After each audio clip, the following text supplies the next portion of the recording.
Right now, nearly 9,000 people are deep in spreadsheets, family conversations, or meditation, trying to decide if they should take the voluntary retirement offer they just got from Microsoft. It's aimed at people who have worked at the company for a long time and are approaching retirement age. The offer seems generous, but the calculation is anything but simple. If this works out for Microsoft and they shed themselves of expensive employees to make way for cheaper hires, then my hunch is that other companies will follow. Maybe you're one of them, or someone who may face a similar choice in the next few years. How do you figure this out? This is Burn the Map. If you've spent decades in corporate and you're ready to build something of your own, this is for you. I'm Shelley McIntyre, and I help people make this transition. Let's go.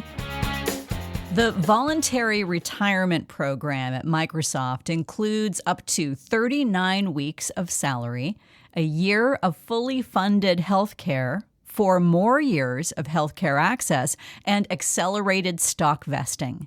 In all, this offer will cost Microsoft up to $900 million to implement. Some details change the math significantly. The severance offer is based on current continuous service, not total service. So if you switched to contracting for a couple of years and came back, what they call boomerang employees, your clock reset at that moment. So now your severance might be based on 3 years of service, not your full 27 years. It's also based on your level. Still waiting for that promotion? You won't get as much. And sorry, burned out VPs, you don't get the offer at all. Microsoft classifies this departure as retirement, not a layoff. After you leave, you can't collect unemployment benefits, the system you've been paying into for your entire career. If you're about 60 years old with a lengthy continuous service and you have good savings, this is a great offer. You get additional stock benefits, and the health care coverage can close the gap before Medicare kicks in. For everyone else, it's more complicated. Maybe you'll stay. Your salary and great health benefits will continue. The job is fun, and you like your team. You've learned to navigate the bureaucracy. You reason that future layoffs will have to be based on performance, and you're doing great. You just got a promotion, in fact. The offer is nowhere near good enough to make you leave. It reminds me of the calls I get sometimes from sketchy real estate developers who offer to buy my house. What would you take for it? They ask. I usually say $10 million in cash. Let's say you decide to stick around. You're still rolling the dice, putting your trust in a corporation that has made its lack of loyalty to you clear. Microsoft has already hinted that more layoffs are coming, and we've seen entire teams get dissolved in an instant. The company will do what it wants, and your employment is at their whim. A layoff later means lower severance and benefits, but you know you'll be able to collect unemployment, which will reduce the sting. For a lot of people getting the offer from Microsoft, staying will be the right move. If you're in any other category, you're doing some math. The financial calculations are the most straightforward. The mortgage, kids' college tuition, care for your parents, what your spouse brings in, your savings. You try to guess how long it might take you to get another job, knowing you aren't guaranteed to find something even close to your current salary. This job market, especially for Gen Xers, is not the same one it was 10 years ago.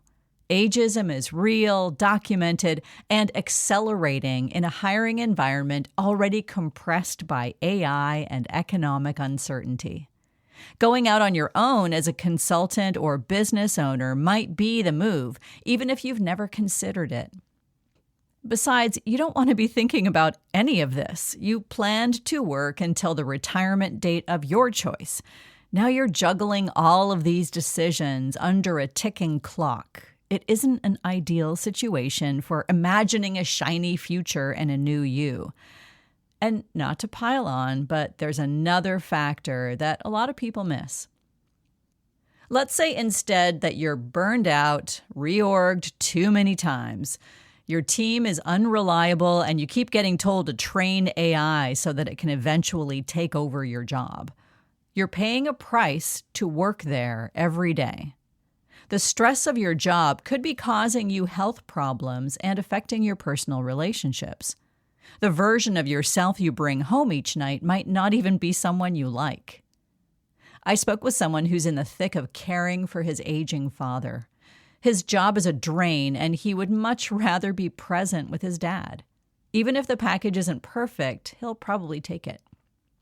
If you're miserable, if work is a distant second to other things that are happening in your life, the answer might be obvious. Get out of there. There's only one more thing to figure out. What are you going to do instead? If that question stumps you, there's good reason. Whether you lean towards staying or going, your options on the other side of the job are not visible from where you're standing right now. This isn't due to your lack of imagination, it's just how it works. The corporate world is its own ecosystem. Most people inside it don't know anyone making a living outside of it. So, of course, your ideas for what you could do look faint, and the fear of the unknown fills all the space. Healthcare coverage and severance buy you time, and that's the time when other options start popping.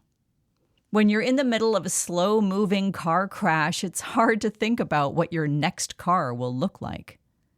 It can help to talk to people who have left corporate and are doing literally anything on the outside. Running a small business, volunteering, working at a smaller company. They will offer you a perspective that can help inform your decision. There is life outside of the corporate bubble you've been in. Microsoft won't be the last company to do this. If they successfully reduce headcount by targeting older, expensive employees through a voluntary offer, other companies will follow. This move is a preview for what others will face in the coming years. The tools for thinking through it are the same regardless of which company sends the letter.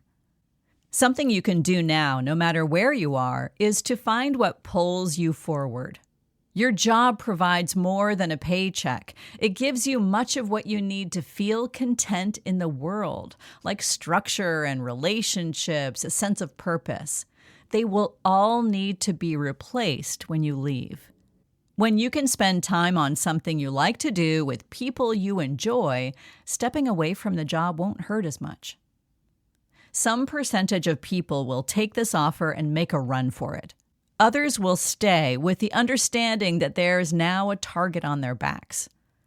If you're still thinking about it, include everything in the calculation.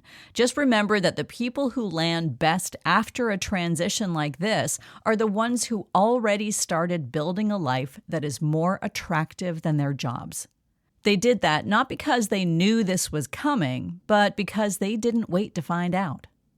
Burn the map. Build what fits. Thanks for listening to Burn the Map. You already have what you need to build something that feels like yours. For more, visit burnthemapcoaching.com. And if this resonated, send it to someone who needs to hear it.